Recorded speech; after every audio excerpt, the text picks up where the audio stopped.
Welcome to Beers with Baelnorn. We're talking about enhancing Amtgard. We're not talking about how you enhance it through playing the games. We're talking about things you can do outside of the games.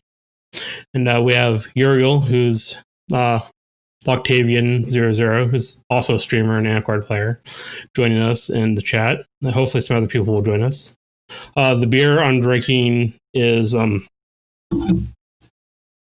we go, Irish Death. I found it at Costco. I've never had it before. It is a 7.8% dark, smooth ale. So that sounded very appealing to me.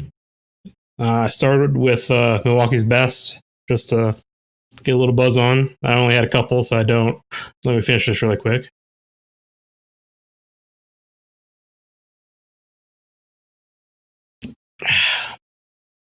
So, open up the next beer and we'll actually get into the meat of the stream. We're going to start off with talking about offices and how you can perform well in those offices. We're not going to go into the details of what every office does, but I'm going to talk about some things that are useful to know, ideas that you can help to make the game better, not including just doing your job well, but things additionally to your job. So let's give this beer a try. It's good, malty, surprisingly warm. I don't know why it's warm. It's been in the refrigerator for days, but I like it. It's good. I will buy more of this. So the first office I'm going to talk about is the Kingdom office. I'm going to be talking about the Holder Monarch office. Then we'll talk about the local Holder Monarch office. They're similar, but they are different just because of the more regularity of the meetings for the holding office. So the holder and local office has to do things a little bit differently, or they'll just get burnt out. So for the Kingdom office, the first thing I like to talk about is making a theme.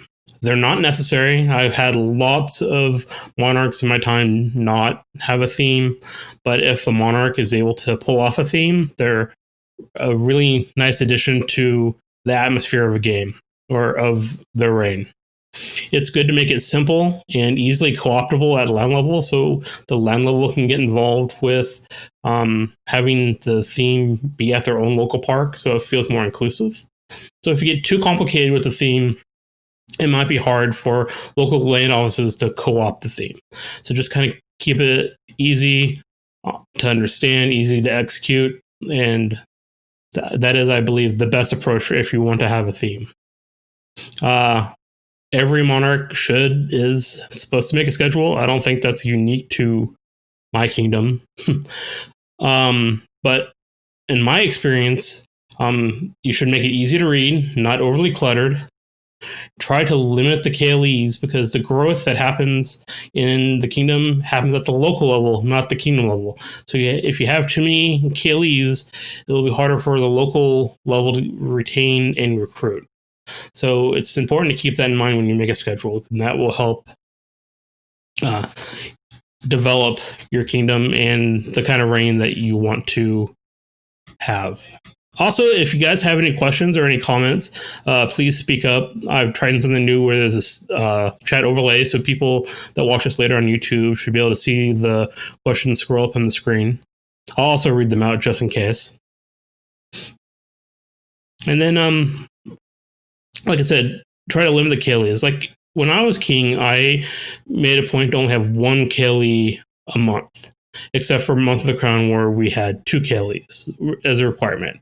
Different kingdoms might have different requirements, so look to your bylaws and policies and legal documents and all that to what you are required to do. But it's easy if you can make the schedule easy for people to read. It will make people feel a lot better about participating and less convoluted. And the less convoluted it is, the better I think attendance would be. That is just my summation. And then handing out the relics. It's kind of something that you're supposed to do, so it's standard responsibility. Some people do it as a relic quest. Some people do it as themed battle games. I've seen it done lots of different ways. I've even seen it done as an auction. I do not suggest doing it as an auction. You want to get these relics out there to the populace without having to worry about money. Uriel says, when it comes, Octavian00, when it comes to planning the Killy, how much do you plan as a monarch and how much do you leave to your officers to handle? What do you feel is ideal? That is a good question. One thing I wasn't really going to talk about is champion, because in my opinion, champion is not the person who's supposed to plan the Kayleys. They're supposed to execute Kayleys execute games when the monarch hasn't planned anything. I believe the monarch is supposed to plan the majority of the day, or at least work with their officers to come up with a plan, and it's their responsibility to execute that plan. The regent and the champion is supposed to aid the monarch. They're not supposed to superimpose over the monarch for content for the day. At the kingdom level, especially. The local level, it's a little bit more give and take. So I think the monarch should plan a couple battle games. I believe is ideal, and then maybe when there's not the main battle games planned by the monarch, then the champion can take over. If you have a good bunch of people working together well, you will be working with the champion, so your ideas will be executed. So it's a little bit of give and take. It really depends on the people you're working with, but ideally the monarch is the one supposed to execute the day plan, and the other officers are supposed to help them do so. Hopefully that wasn't too verbose and it was understandable, and it answered your question. I'm gonna take a drink now.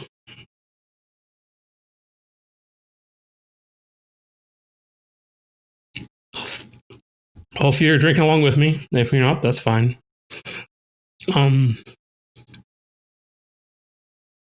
But yeah, back to the relic. I've seen people run full relic quests over 2 KLEs to hand out all the relics.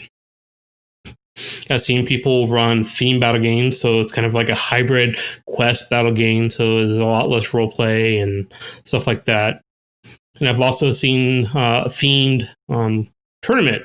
Kyan did a wonderful job with Monarch, both his terms, and during his, I believe it was his Greek themed, he did a team battle tournament for the relics, and the first place got to pick a relic first, the second place got to pick a relic second, etc., etc., etc. And most teams got to be able to pick a relic because there are a lot of relics to hand out. And since you're doing a team, there's fewer positions in the tournament. And that went over pretty well. A lot of people were excited. Even some of the lower level teams, some of the newer people got relics. And everyone felt included. So that was really nice. So, I mean, those are kind of some of the things you can do as Monarch. There's obviously other things that you can do. But I'm honestly not exactly sure what you can do within the scope of the Monarch that I haven't really talked about. You can branch out and do things beyond your scope, which is fine, but I'm trying to keep it limited a little bit because there's a lot of work going in as being Monarch. So if you expand too far, you risk burnout. So you should pace yourself and just do your job well and execute it well and add a little bit around the edges. Then local office is Holder. You also need to make a schedule, but the schedule should be a little bit different because you're planning 4 days a week for 6 months. So there's a lot to plan. So I don't expect a local land officer to make a full day schedule every weekend. They should either they could co-opt the theme if there's a theme, or they can make their own theme if there isn't a theme at the kingdom level, but there should be some kind of consistency throughout the days. They should plan 1 or 2 battle games every week, or just about every week. They also need to make sure they plan for all themes and stuff like that, but they should plan that out ahead of time, at least a couple months, if not the full 6 months if they can. They should work with also within the confines of the kingdom schedule. So they have to work around the Kayleys and stuff like that. As I kind of mentioned, you can work on a theme as well. Not required to run a theme, as I said. But talk to the Kingdom Monarch if they have a theme, see how you can incorporate their ideas for the theme, and maybe you can help expand upon it. Maybe you can hit some notes, storytelling notes that the Kingdom Monarch couldn't otherwise hit at every level, so you can help them execute their plan, and so it can help enhance the consistency between the Kayleys and the weekly meetups. And I think everyone involved with playing the games would really appreciate that. Lord Cormac has joined. He actually is one of the people that inspired me to do this specific stream, so I'm glad that he is able to make it. Another thing that a monarch can do at the whole level is doing like connected quests and battle games. I've seen this done. Torg has done this. It's not always Monarch when he does this, but he works with the Monarch. Is to have like a quest once a month, and each quest is connected to the previous quest, and sometimes the quests will interact with each other and change the outcomes of the quests and stuff like that.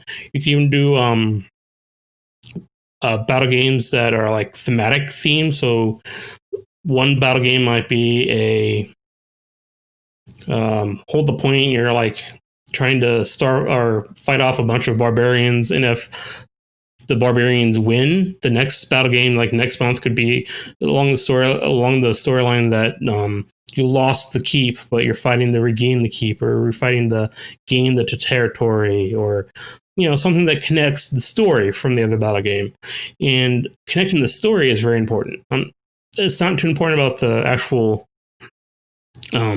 rules of the game. That I'm not getting into that, but you can come up with your own ideas for games. But the story is an important part, and it helps connect people to the game and to keep them coming out on a weekly, or perhaps maybe only a bi-weekly basis. We're aiming for weekly. So it's important to have fun games. Now, the holder should work with the regent, which I will be talking about next, and the champion to facilitate fun activities during the reign. So there's less work for the monarch.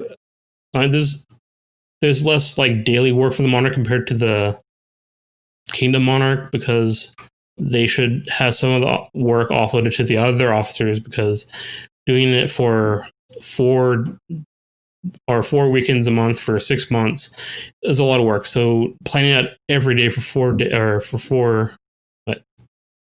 That's 18 weeks. That's hard. So there is some leeway at the land level, I believe.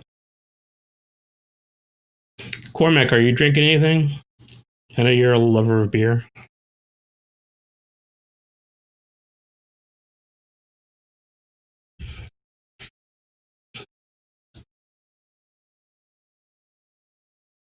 So next we're going to talk about Regent. At the kingdom level, and then we'll talk about the local level. So, Cormac is cutting back on the beers. That's not a bad idea. I probably should too. Oh, he's gained a gut. Yeah, I have always had a gut, so it's not too big of a worry for me. This whole world situation has made me end up drinking more, and I'm not really liking it. I've been cutting it back a little bit myself, but gotta drink for beers with Baelnorn. All right, Kingdom Regent. Their purview is arts and sciences, and it's not really. Oh yeah, the pandemic shut down Cormac's gym, so he's let himself go. Yeah, that's an issue. I just kind of figured that might be the case. Well, which is a bummer, because you're a really fit guy. I'm sure he'll get back to it soon. So, Kingdom Regent, ANS, they're... Oh, he's back at it. Excellent. So you'll be back at those beers soon. So ANS is their purview, but their rules are not, and they're not really outline what they're supposed to do. Some kingdoms might have them have to do the reign and feast. Yeah, I know there's a bit of a delay, but I think it's a lot better than the delay on Facebook, which is like 30 seconds. The delay here varies a little bit, so but it's not nearly as bad. And I try to pause during sections for questions and stuff like that. So if you have a question, just speak up and I'll stop what I'm saying and address the question or the comment. This is an AMA after all with a theme topic. So going off on tangents, fine, like I'm doing right now, and breaking up the flow, that's great. And we'll have more free time after I talk about my outline, which I'm about a third through, maybe a fifth through. So with the Monarch, very loose on what their requirements of their office are to do. One thing that they should do is an ITHRA or classes. Now, every region is different, and so ITHRAs versus classes as a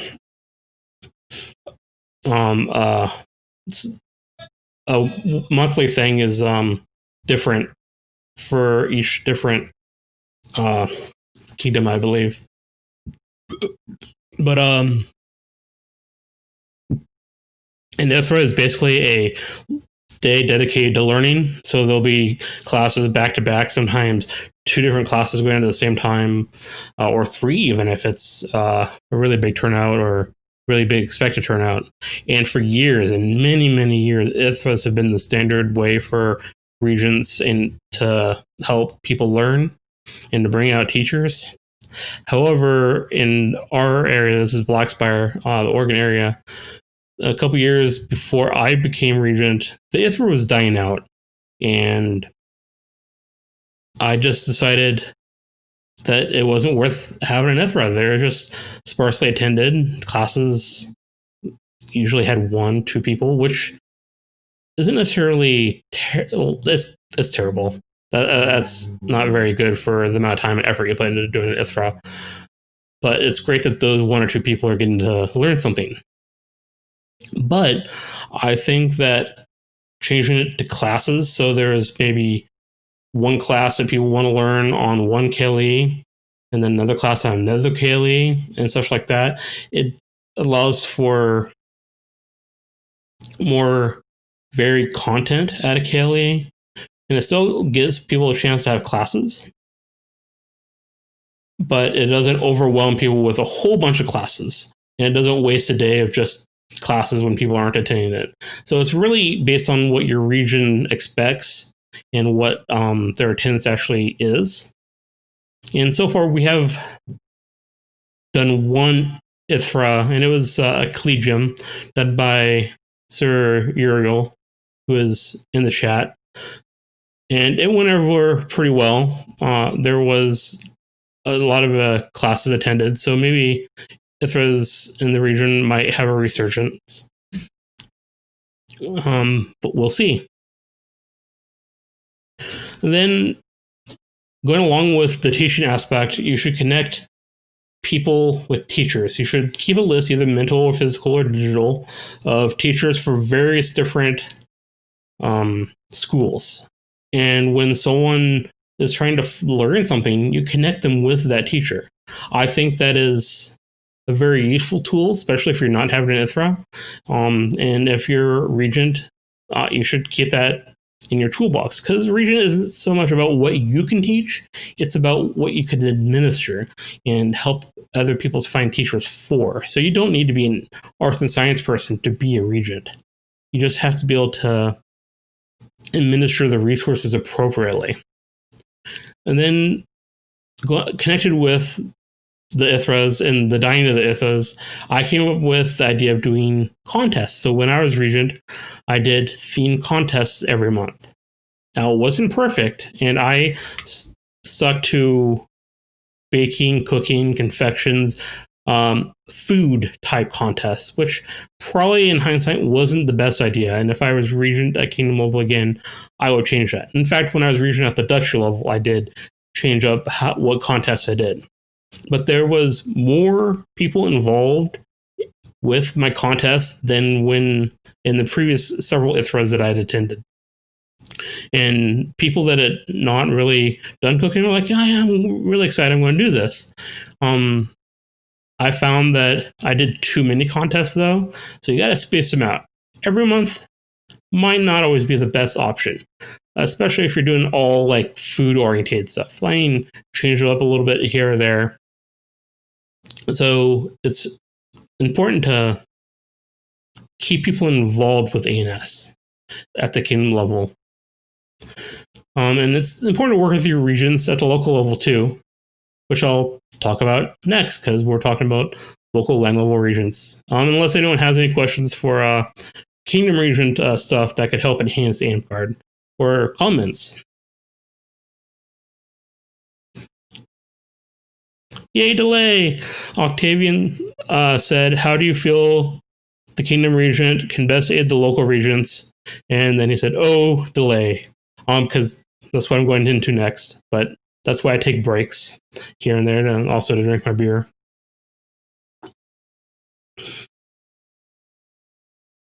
This is a really good beer. I like it. It wasn't expensive either. I was really surprised that Costco started having craft beers. I hadn't been to Costco for like a year though. So yeah, they've been doing it for a while in Oregon. So yeah, going to local regions. I'll go ahead and hit up Octavian / Uriel's question first. So I think that the regent at the local level and the kingdom level should work together. How the kingdom regent can best aid the local regions is giving them their list of teachers and help the regent connect the local populace to teachers and to facilitate that. So one example, Sir Jerigo. He's primarily a leather crafter, and he is willing to like travel. So it wasn't necessarily a regent that connected him with people, but he was connected with people that were learning, and so he made himself available to have classes. So you get a list of people that are like this. There's a lot of online teaching that he did, but he was also willing to travel to other places to teach his craft. And so for the kingdom regent to have a list of those people and to facilitate that at the local level is great, especially if a local regent wants to teach a class or have a class taught, they don't know who to ask. They should be able to go to the kingdom regent, and the kingdom regent should help facilitate that class. And that's, I think, how they work best together. Also, communication with contests. If they're having contests, to help make sure that the local people understand there are these contests going on, so the region at the local level can remind people about the contests at the kingdom level.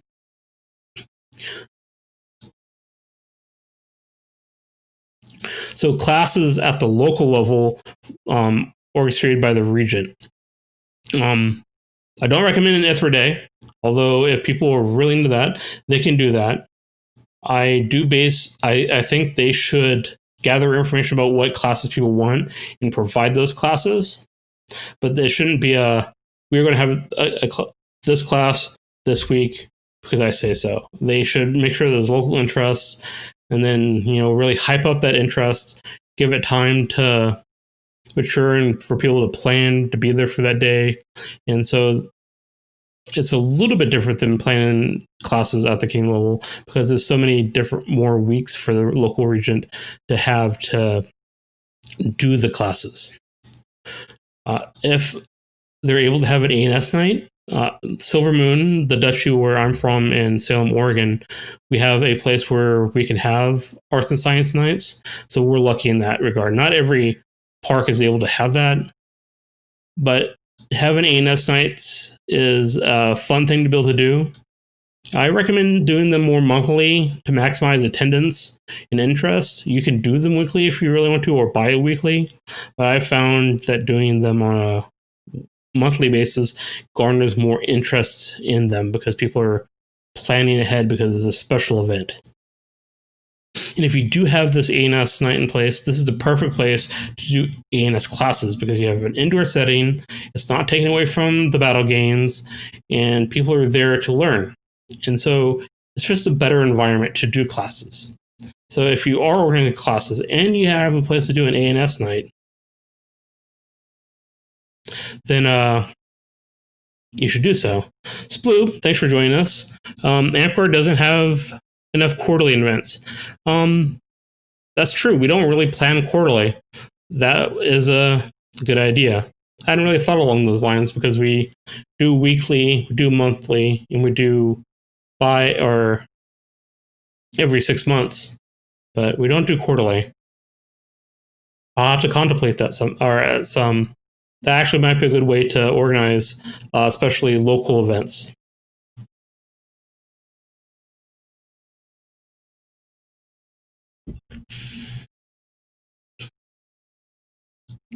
So connecting people, I've already talked about that a little bit. But you want to try to have a list of local people you can talk to, as well as being able to go to the Kingdom region and get a more kingdom-wide list.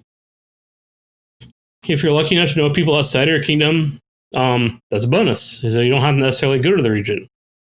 But you should talk to the Kingdom region if you want to get people outside of your park to, if in case the park doesn't have someone that can do the craft people are looking to learn. People in Amtgard usually are pretty willing to exchange information. So it's important to actually reach out and talk to people because not everyone is forthcoming with that information, but a lot of people are willing. There's a lot of like shy people and stuff like that. So, I mean, that's just the world. But in Amtgard, it can be especially true because we're nerds and not everyone's outgoing. Not everyone's pushing their field. So sometimes it's hard to know what people can do. So that kind of caps. That's kind of the offices. Champion.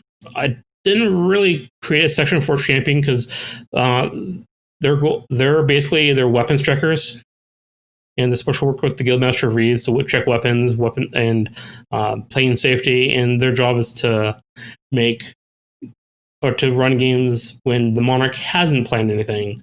So in Blackspire, it's been a problem lately where the champion is organizing most of the games, if not all of the games, and that's not their job. So I didn't really want to talk too much about them to make it seem like that is their job. I'm trying to move back to the other way where it's actually listed in our bylaws where it's just in addition to they do their job. But, creative and inventive games, champions should have like a book of games to pull from. I know Cormac just finished a book of games. I have not had a chance to sit down and read it, but he's been one of the better champions in a long time, and he's taken his job really seriously, and I'm glad that he's organized something like that as a resource for other people and other champions to pull from. So maybe we can talk about that as another topic when we're talking about games, but games isn't the focus of this discussion. Octavian said quarterly events would be cool. I agree. I will definitely be looking into that.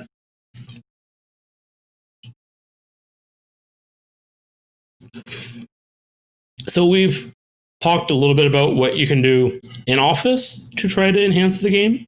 I didn't cover.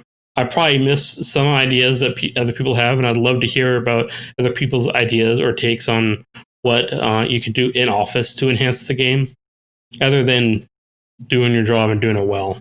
That will always benefit the game. But I didn't want to get into the nitty gritty details of doing each job. So what can you do outside of Office? Yeah. Take a drink here really quick.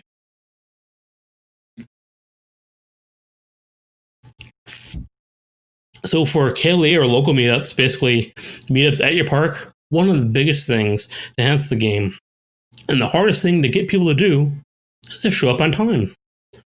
This helps keep people to a schedule, so people will feel like showing up on time actually will have some results. This helps runners know when they should have content available for people at the event. And it helps newer people feel engaged, because newer people are more likely to show up on time, especially if people that have been playing the game for longer show up on time. And if they start showing up and no one's there, they might just start not coming out. So it's really important that you show up on time. And it's really hard to get people to do so. Some parks are better than other parks, but I think it's very important. And I think that's, especially if you're an officer, you need to show up on time. I consider that part of your job, to show up on time. Now, you shouldn't browbeat anyone into doing it, shouldn't be mean about it, but you should definitely be encouraging. And something you can do, and you can do this in or out of office, is to encourage people to show up by having activities at the startup time. It's easier to do it while you're in office because you can set the schedule, but it's important for people not in office to support the people in office in showing up on time. I cannot emphasize this enough. It's been one of my pet peeves for like 15 years in the game. I'm not always perfect about it, but I tried to be pretty good about it, especially when I'm in office. Another thing that you can do is keep the site clean. Your local site, or your camp out, or your KLE site. Just pick up the trash when you see it. This helps us keep the site so we don't get kicked out. It makes us look good because we're actively keeping ourselves or regulating ourselves. So just doing a little bit extra, even if someone else is maybe not throwing away their trash, go ahead and throw away their trash. If you see a bunch of trash when you're leaving, just stay a couple minutes to help if you can. So that helps the game. It might not help people's enjoyment necessarily, but it's a boon to the park that you're at or the event that you're at. Another thing you can do, and I hate to say a lot of these things require money, and so it shouldn't be expected that you pay for everything yourself. When you do things like bring food and drink, you can ask for donations, or you can go to your park and say, like, hey, I'd like to set up a drink station. Maybe we can get some of the park money to do it, and then have an all theme. And that's actually a really good way to get people involved, is to have an all theme about how you spend your money. And if you're spending the money, if you have the extra money to, in a cold day, you bring a hot food or hot drink stand, or during the summer, you bring some cold drinks for hydration. It's great. Everyone benefits, and everyone feels like more of a community because you're doing a community activity. Even if one person is the driving force behind it, everyone feels, especially if you bring into the park and you get park money, they feel involved, and it makes everyone feel a little bit better, and the whole environment is a little bit more welcoming.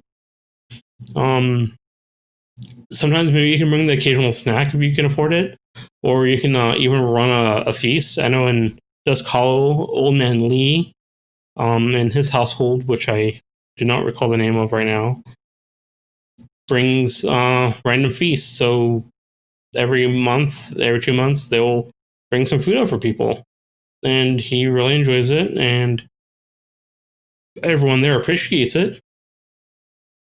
He hasn't asked for money, but he would be willing to take some, I'm sure, if you feel like you need to give it back. But it's okay to ask for donations. So that really covers the food and drink aspect. Keep the site clean, show up on time. And then another thing that's important for ambiance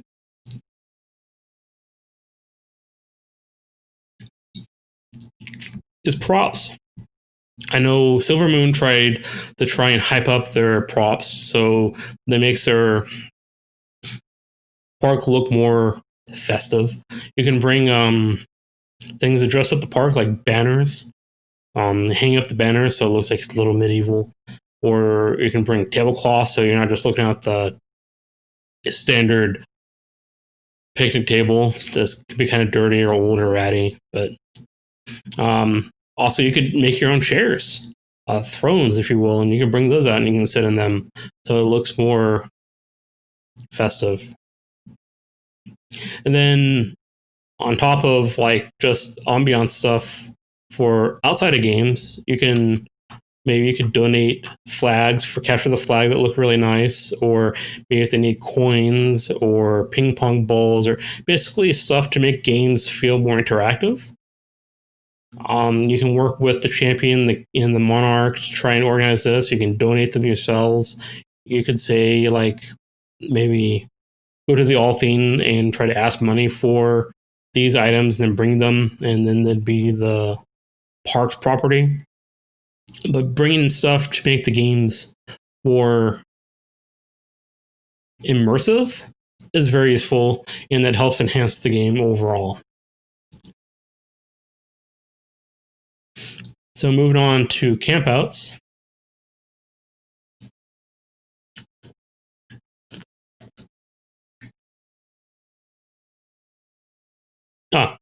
Uriel said quick aside, so I'll wait a minute because there is a small delay.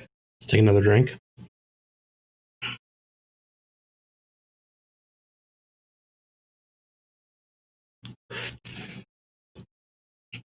Man, it's a good beer.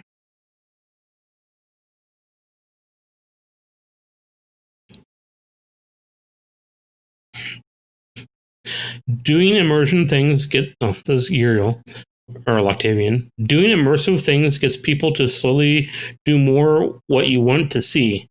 Silvermoon used to be the worst garbed land years ago. Then slowly through members wearing garb, armor, pants, it became standard and they became one of the best dressed. Yes, that's very true.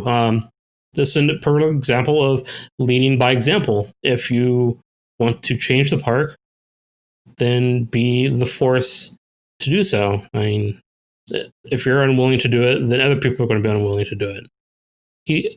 Uriel says, as new players see that, and it becomes the standard, and people want to do that. That's very true. Like, even myself, like I see people that have nice garb, I'm like, I want nicer garb, and it might take some time to get because it can be expensive and time consuming. But eventually, I got better garb, and people will feel like it's not a requirement; it's just an expectation. And at Silvermoon, I definitely saw that. I didn't really realize it until Uriel pointed it out to me, but it's true. It's been a multi-year process, and it's nicer for it because the more the people look like they're doing like LARPing and they're in the clothes, the more they look like an organization, and the more they look like they're a group and not just some guys hanging out beating each other with foam padded weapons. So it's very important. Be the change you want to see. It's corny, but it's true.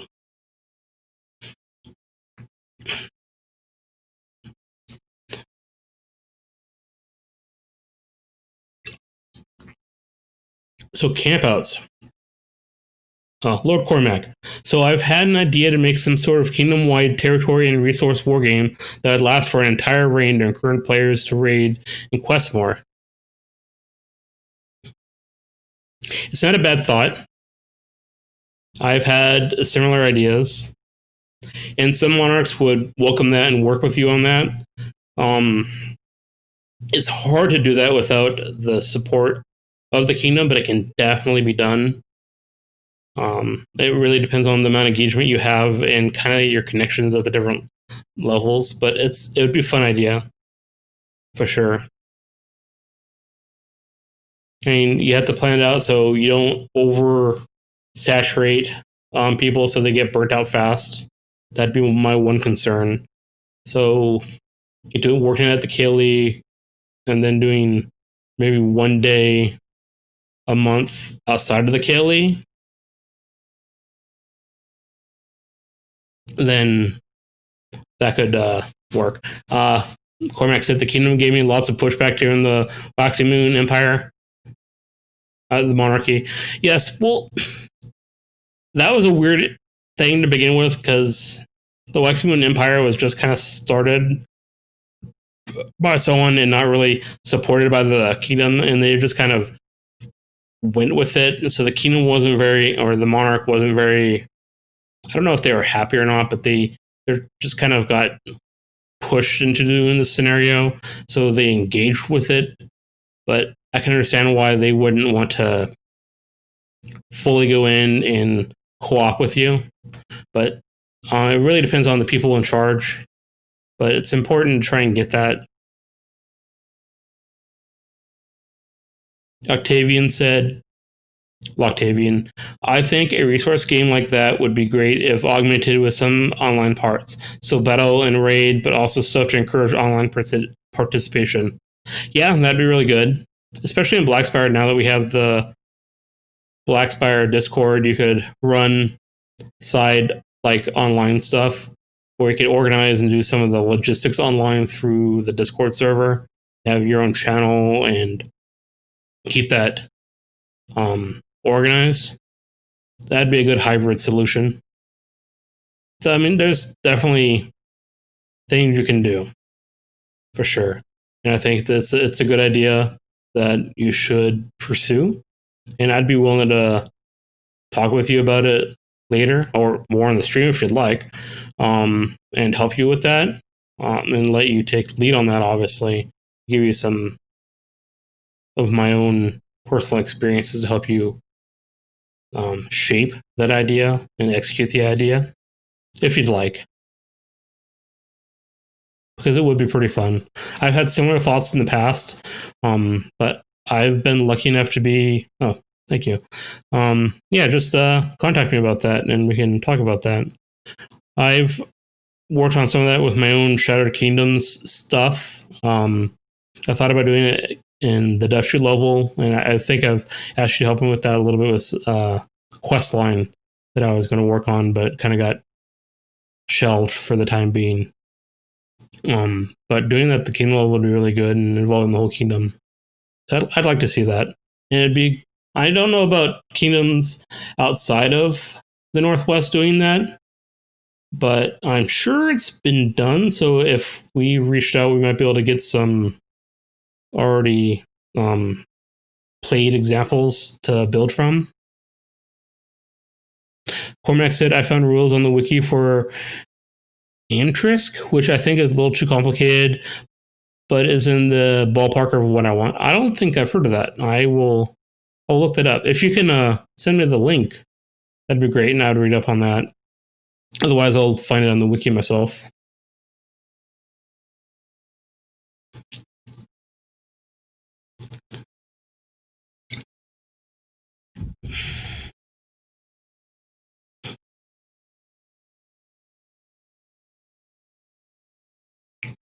Awesome. I will save that link and look at it probably later tonight, actually, because I don't have much going on after this.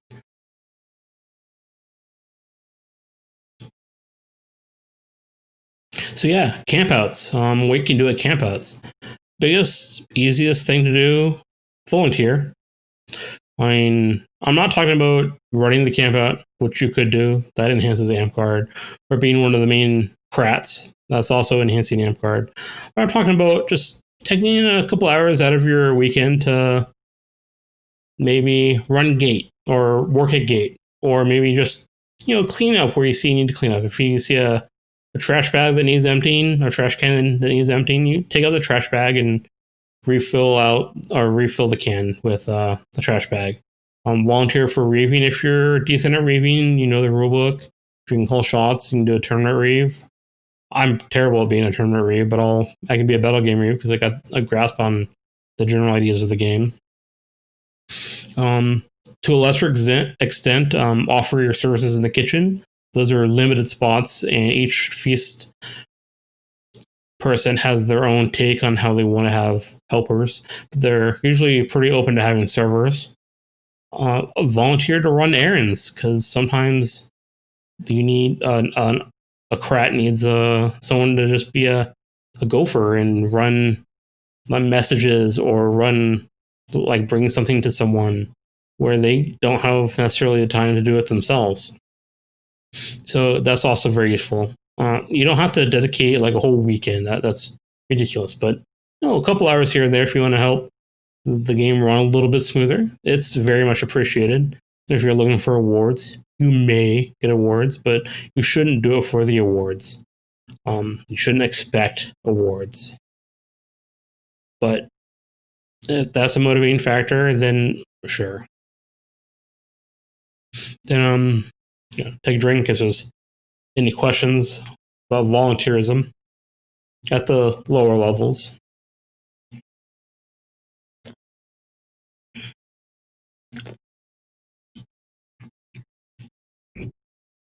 I mean, you might need to.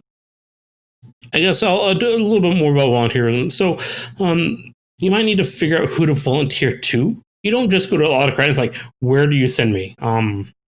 They're way too busy for that. Like, I will be nice when I'm autocrating and someone does that, and I will try to funnel them to the right person.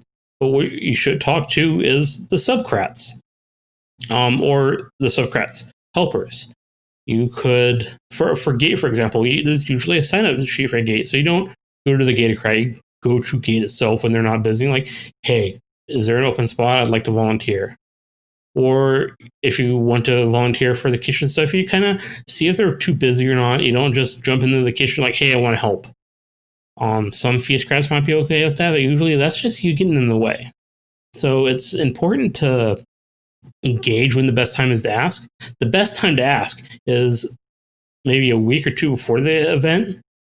Gate might be a little bit earlier than that, but think about asking before the event, because asking at the event, people are working, people have their minds on the task, and getting distracted can be a detriment for them. And some people handle that well, and some people don't. So you might get someone that is not able to handle it very well, maybe really busy and they're really brisk, and you have a bad experience. And it's understandable. They shouldn't be yelling at you or anything like that, but you might get kind of like a standoff feeling. So it's best to ask before the event. Going into the event, you should assume that you should do a little bit of volunteering if you want to enhance the game. So if you have any questions about when you should ask, because I've been in a lot of crap positions, so I have some experience. I've done some subcrat stuff too.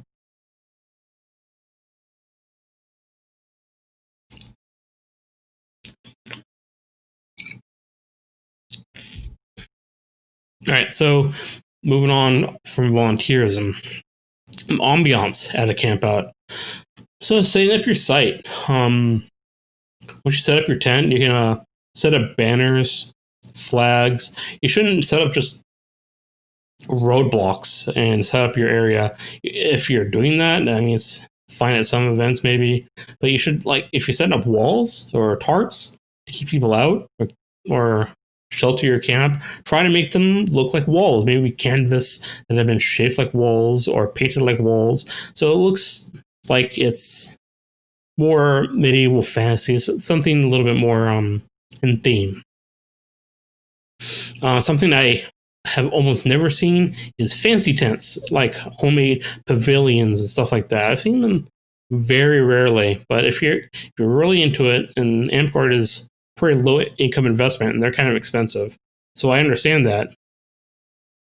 But you can always think about doing a fancy tent instead of just the pop-up tents if you have the money, time, and you can expend the effort. Cormac asked, hey, did you look at my Castle Siege rules? I have not looked at your book yet. I apologize. Been thinking about my stream a little bit this last week, but I did get the rules, so I will look at them for sure. Because I'm sure I'll have some feedback for you and some outtakes from it. Also, for ambiance, you don't have to just fancy up your own area. You can maybe bring a banner for the feast hall or the main building. And so you can, if enough people get a bunch of flags, you can have a whole wall or walls of flair to decorate the area. So just consider, like, I'm considering getting a banner. Like, I can understand in our game, which is really sad to say, that there used to be a problem with some banners being taken, but that hasn't happened for a while. So I feel safer about the banners, but I can understand people are a little bit hesitant to do that. But now if you donate to the kingdom, that's even better. I know Project Bling in Black Spire, they've done a lot of work in doing plaques and stuff to make the court look nice, which is appreciated. And Cormex's or Open Up a Tavern, that is actually one of my examples later on. I did not forget about your tavern, that's for sure. So, a little bit of drink here. I bought 2 of these. I'm almost done with this one, so I might get to a second one, which is nice because I'm really enjoying this beer. Much better than Milwaukee's Best, hands down. Hands down. So, another way to increase ambiance is player-ran events. So these are events planned outside of the campout's schedule. Most autocrats that I know are okay with them. You should bring them up before the event. Sometimes just to make sure that you're not overlapping with something or stepping on someone's toes. But they're generally okay. One example is Bardics. If there's no Bardics plan, which is a Bardic is storytelling or singing, dancing, just kind of like telling stories around the fire, just entertaining people. So Bardics have gone in and out of favor as official events. But you can always run a Bardic at your own fire or your own campsite after the events have already been ran, especially if there's not a Bardic already planned. So that is one way to increase the atmosphere, increase player involvement. But you should always make these things open to people. I mean, you can run your house stuff and keep stuff within house, but you shouldn't announce those. And I'm not too much in favor of like things like Bardics being closed to people. I think it should be, that kind of thing should be open to people. If you're running it, it's okay to limit time or to set rules for how you present your material. That's all fine, but you should never really exclude anyone, unless they are known troublemakers. But that's a whole other issue. So maybe I take that back. But you shouldn't exclude people. Oh, Cormac says they have come up with a way to do fighting contests. That's pretty cool. I'll actually let Nick talk a little bit about his tavern at the end of this if he wants to. I'll just repeat what he says on chat. And the fighting contest, that sounds like pretty cool. The next thing I was going to talk about is feasts. Like just doing like donating a feast if there's no feast planned or something like that. At Winterbash, which is a local camp out at Black Spire, and that we usually last year was at the beach, ran by Sir Uriel. Elskry donated several meals, and that helped people because a lot of times we just can't budget for feasts, like official feasts. So if people want to donate feasts, that's great. They can run it at their own camp out, and if there's a kitchen, if you talk to the feast runner or the event runner, you might be able to squeeze yourself in and use the actual kitchen. It's not a guarantee. But I know several people run feasts for their own houses. I know last year at Pack War, the Templars and the Wolfpack did a joint feast, and eventually they just let anyone come that was stopping by and just have some food because there is so much food. So that makes you feel it's more inclusive if there's feasts and there's a bit of social integration when there's feasts. I know for Shattered Kingdoms, we first year we did a feast every night, but eventually we just went to Thursday and Friday, Saturday night. And we thought about getting rid of the Thursday feast. And in fact, one year we did. But we found that there was a lot less engagement at our after night activities. And so we decided to run a feast on Thursday night and the next year, and it was much better again. People showed up, they ate the food, they stayed for the activities afterwards. So feasts are a great way to bring people together. So you can ask for donations if it's like a donated feast. That's perfectly fine, I think. So if you want to help an event, feasts are a good way to do that. I'm also partial to feasts. So Lord Cormac said, Corey and I donated a feast at Rosewood several years ago. We were goblins, and we called it Nibbly and Gibbly's Goblin's Grub. I like that enunciation. That's really good. So, did you find that people were more engaged when you did that feast? Or am I just making assumptions? I'm going to take a drink while he answers that question.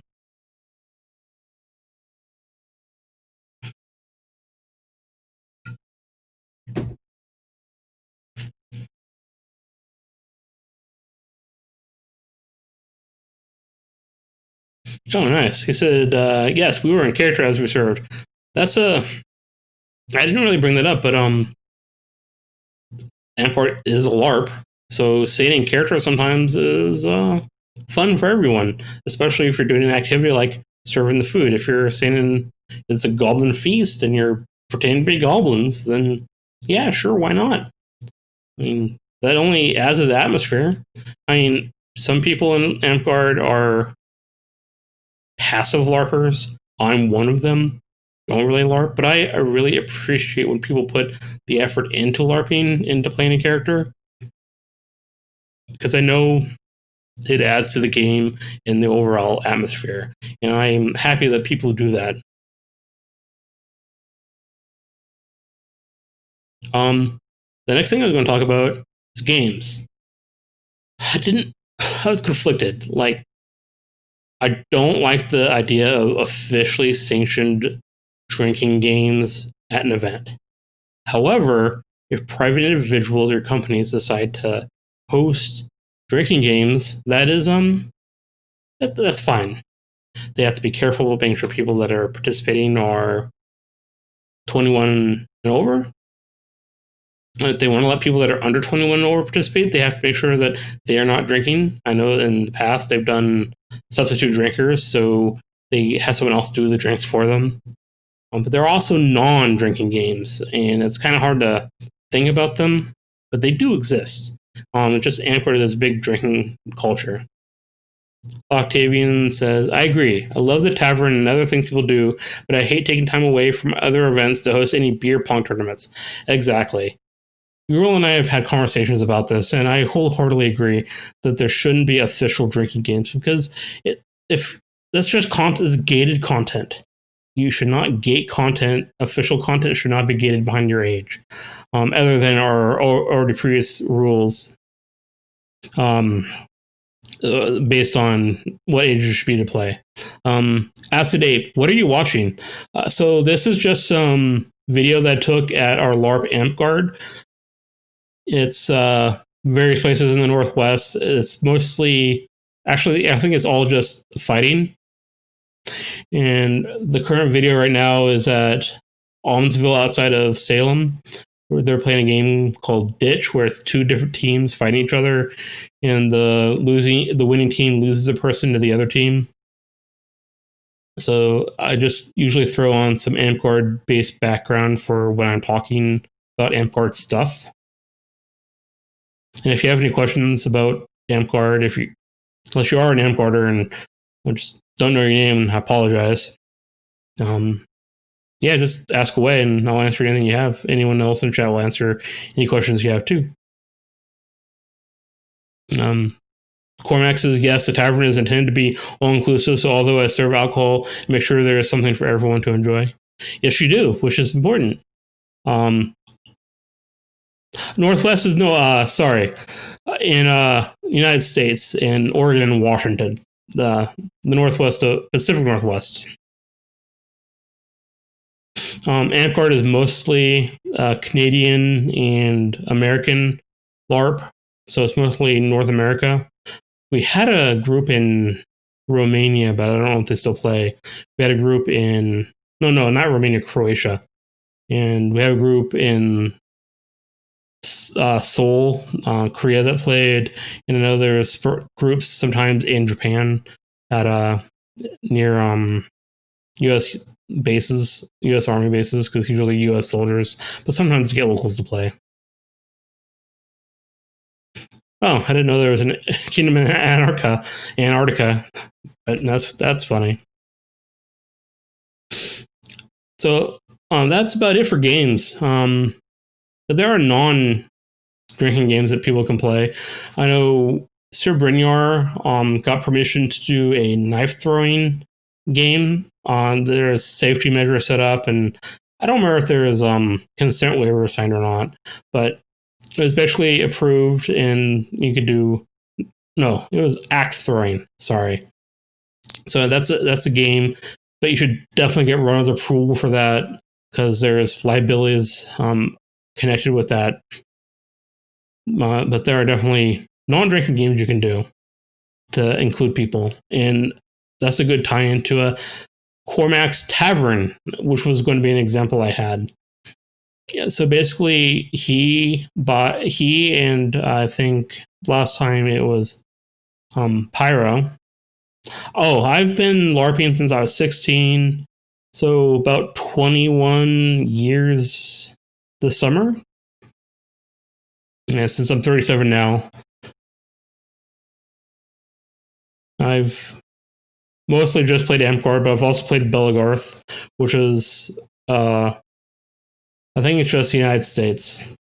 I don't know if they have any parks outside of the United States, but they might.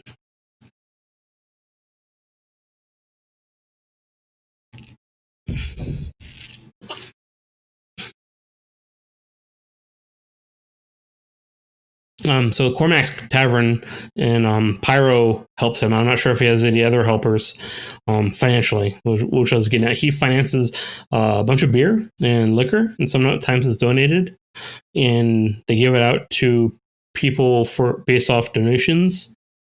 And so that ties into me saying that donations are okay. So it helps them recoup some of the cost.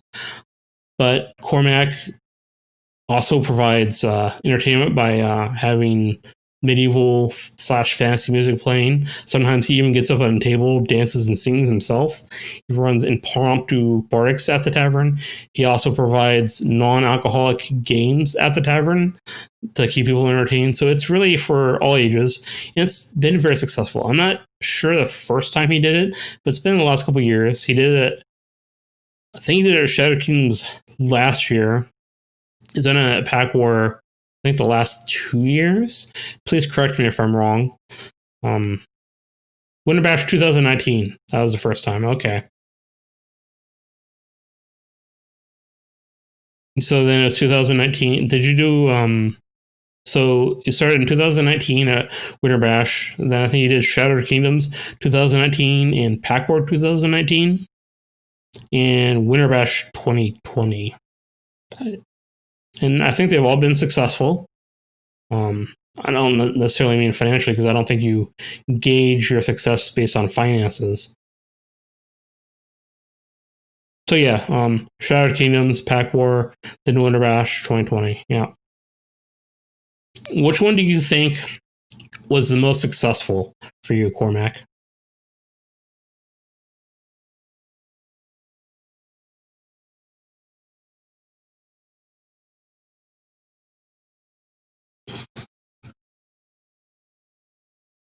So I just finished my first pint. Well, other than the first pint online, open up the second one.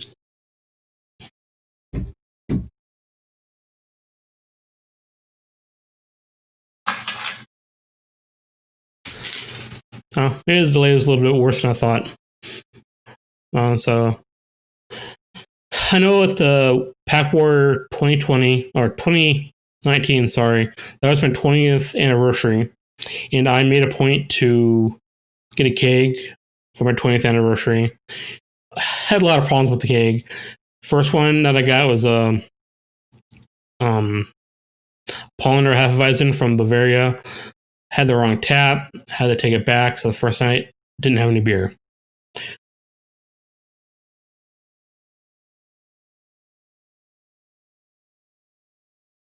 So Lord Carmack said Pack War is definitely the biggest one, and that's the one I'm talking about. It was really good. I went there a couple times, but the second I got a different, I had to go back get a different beer because they didn't have the tap for the Paulaner. Got back to site, tapped the keg. It was way too foamy. It needed to settle. So second night, almost no beer. So third day, settled, drinking. Sorry, I Hank Campbell's I day drink. So I was drinking all day with friends, stuff like that. And I don't know, it's probably about 1 o'clock at night, 1 o'clock in the morning, sorry. And we decided we need to get rid of this keg. I don't want to take any beer home with me. So we took it to Nick's Cormac's Tavern. And we had a bunch of people from the Templar camp and down there. There's probably 15, 20 of us. It was a big Asian party. Yeah, the Templars did take good care of that keg. We ended up doing keg stands, and Amtgard is not all about drinking. Don't get me wrong, but it's fun. And I even got convinced to do a keg stand. Cormac did a cake stand in a kilt. People were challenging each other at cake stands. It was a big to do, and that lasted for several hours. And eventually, the cake ran out. It was a great time, and we had a central location to do it, which was Cormac's Tavern, because he set up the space for us to be able to have a central location to have fun. Because it wasn't just it wasn't just being the Templars. People came through, had some beers. It was a great time. It was social. People were talking. And if Cormac didn't choose to run that tavern, we wouldn't have had that experience. So I'm appreciative of it. So that's just one example of something that you can do at an event. And something like that is limited. You can't have too many people doing that at an event. But you sure can have that at an event. You may be able to have a couple of locations because there's always going to be party spots, especially at the larger campouts.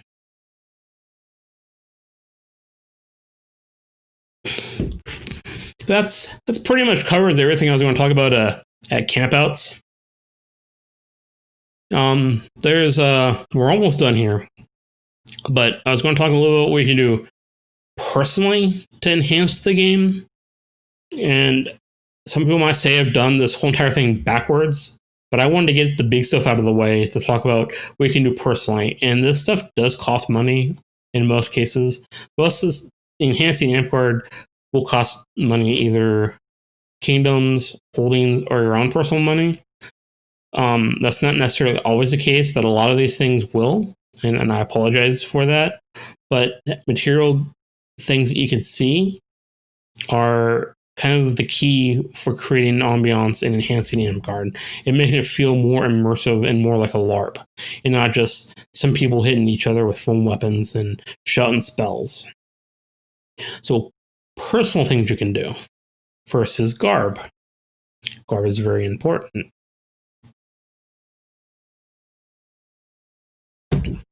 I don't expect someone new to just get a full garb kit right away. It's hard. Especially if you don't know how to sew, you might have to learn how to sew. You might need to, if you have the money, you could just buy it from someone else. Even that takes time because you have to wait for people to have the free time to sew for you. There are sites now that didn't exist when I was starting out where you can buy garb, but you can't really have it personalized. But garb is very important to make it look like we're not just, as I said before, a bunch of people hitting each other with foam sticks. as my friend Gustav would say, garb is our uniform. It makes us look like a sport, or not necessarily a sport, but a club, a something that is an organization, and that makes us look more enticing to people outside of the club looking in. It also makes people that want to join feel like they're more part of a group because they're included by getting garb. I am guilty of not having garb pants for 15 years of my LARPing experience. And it wasn't until I became knighted shortly before that I got my garbing pants as a knighting gift. So I'm guilty of not garbing up, although I've always had a tunic or something like that, other than maybe the first couple weeks when I started playing. So garb is very important for enhancing Amtgard. And if you're able to, you should help newer players garb themselves. Yeah, maybe if you have some garb that you don't wear anymore, you can donate it. If you're a sewer, you can help them either learn how to sew, or maybe you can take a commission, or if you're very generous, maybe you can just donate some time and make them garb. Because making a basic tunic, not too difficult. I don't sew. I'm not sewn very often, and I can make a basic tunic in an hour or two. But it's been a long time. Maybe it'll take me longer. But in a few hours, you can make a tunic. Pants can be a little bit more complicated. Another thing you can work on is having nice weaponry. There is plastic up weapons that you can have. I myself don't have any complicated looking weapons. I just have a basic Omni blade with a pantyhose cover. I should have a better cover. I'm guilty of not doing that. But if you have your weapons and they look nice, they don't look run down, it makes the game look better. And people have a better experience because things look better. There's a whole school of plastic dip weapons, or artistic weapons, so hilts that look nice, flat blades. But even if you don't have a flat blade, you can still make a nice hilt on an Omni blade or a round blade. Having the cover look nice. I know some people even wash the covers if it gets muddy, which is not a bad thing. It just look a little bit more pristine, and that makes people look at our game a little bit more favorably. The last thing I want to talk about, what you can do personally, is something that I've kind of already hinted at in the different subsections, and that is volunteering.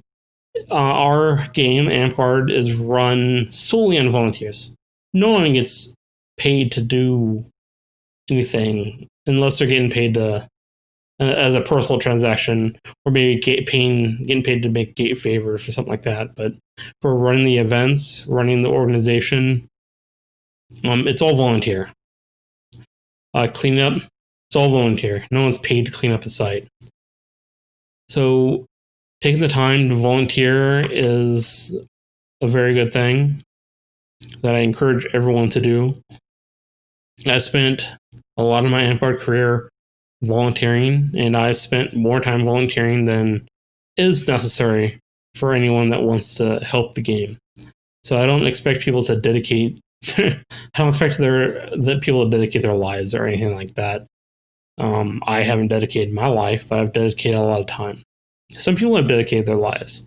It's still just a hobby. No one can make money off of the actual game of Amtgard, which is actually different from some LARPs. Some LARPs are pay to play. There's people that make money, but Amtgard is not like that.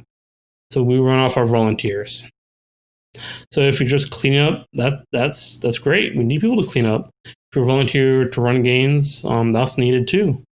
Offices, we need that. Our events are run outside of offices that need volunteers, and it's a lot of work. It can be a job. I'll be honest. I run a yearly camp out, and it takes a lot of time. And I do enough work that it is quantified as something that I can put on my resume, and other people can do that amount of work too. If you're in offices, that is a job that you're volunteering to do, and you're spending hours hours a month doing that. Sometimes hours a week. Depends on how much you need to put into it. So volunteering is kind of like the backbone of Amtgard. And if we didn't have volunteers, we wouldn't have a game. It's just as simple as that.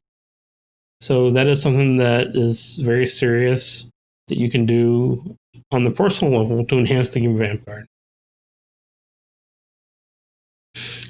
So that's it for my outline. I'm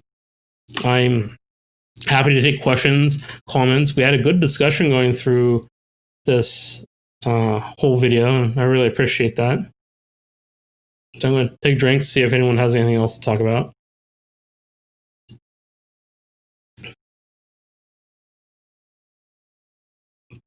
I'd like again to thank Lord Cormac for this idea. The original title was, he said, you should talk about Amtgard, how to enhance Amtgard outside of the games. And so I did so because of his suggestion. Veronica also wanted me to talk about a little bit about offices. So I included that. So Veronica, her Amtgard name is Gwen. I don't know if she's watching right now, but she also had some input into how I did this topic. I'm always looking for topics, so if people have other suggestions for other topics, I'd love to hear them. I do this every first Thursday of the month at 7 p.m. PST, Pacific Standard Time, and I enjoy it. I encourage people to drink, and Acid Ape, who I am assuming is from Europe, perhaps UK, joined us for chat and asked a little bit about Amtgard, which I'm happy to talk about.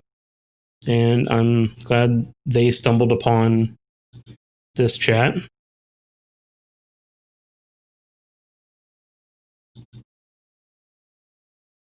Now I'm just going to wait a minute for any other comments while I drink this beer.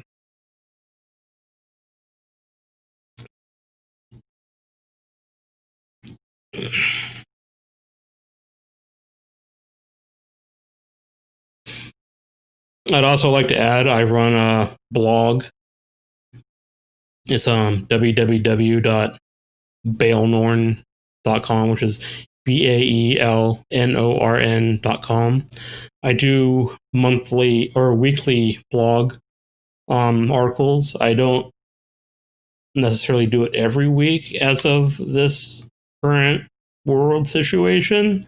I try to do at least every 2 weeks because there's less content for me to talk about because I'm not going out to park because there's currently no park to go to thanks to the current situation in the world. But there is online videos that I talk about. I also am a writer. I talk about my writing sometimes. I started streaming Twitch games as well as doing Beers with Baelnorn, so you can kind of go back and if you want to look at my Terraria playthroughs. I also used to stream World of Warcraft. That was last year. I'll probably be doing that again. Lord Cormac says, I'm good. Thank you, Baelnorn. Well, I appreciate you joining us for the stream, Lord Cormac. This was done because of your insistence, and I really appreciate that. If you come up with any other great ideas to help me out, I'd appreciate it. I'd like to thank Uriel for helping me set up some of my Twitch stuff and some of my rebranding for my Twitch channel, which is kind of unrelated to Beers with Baelnorn. But they put in a lot of work and a lot of time chatting, and that's been great.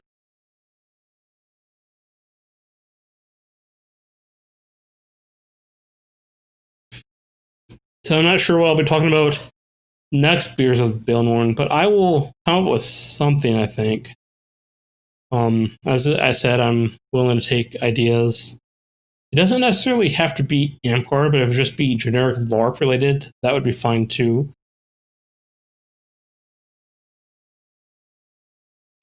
Uriel or Loctavian00 said you should do videos of LARP once we can go out again and maybe YouTube series on it. That's not a bad idea. I wish I had a better camera setup to do that. All I have is my phone. Although I could get a stand for my webcam and use my laptop to record video, that might be possible for like interviews and stuff, and then splice it together with camera footage. I do my videos, which have ended. I just noticed the playlist I was playing, but I do, when there is a chance to meet, do unedited videos. So doing some edited videos isn't a bad idea. For sure. I will definitely consider that. Hopefully we can start meeting again this fall, but right now it's not possible to meet as you've mentioned. But you come up with really good ideas that hopefully I will be able to execute, so we can definitely talk about this later and try to come up with something that I can do for Amtgard other than Beers with Baelnorn, which I'm happy to do. This is my third Beers with Baelnorn, and the other ones have been uploaded to YouTube,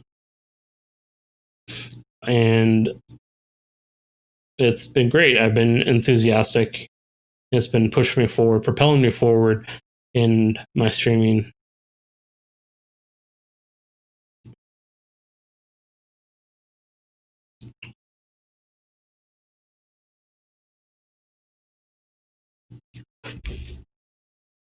You may have also noticed that I actually went all in, and I bought a better mic, which I should have mentioned at the beginning.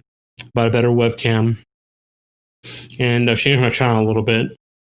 And so I'm excited for the future of my streaming experiences.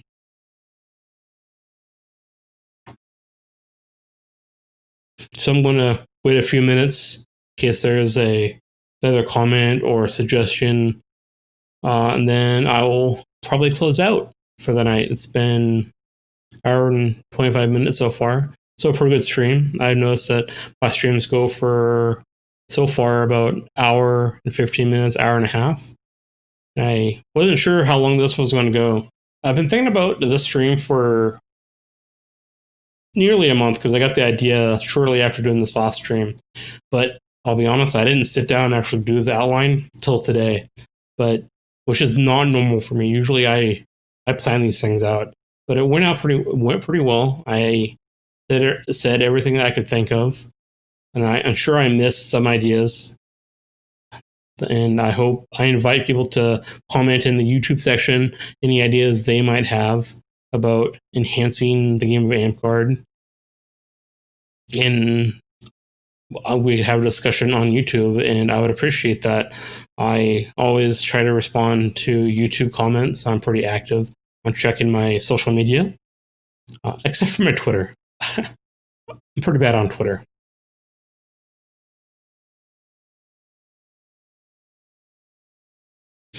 All right, so it looks like conversation is done for the night.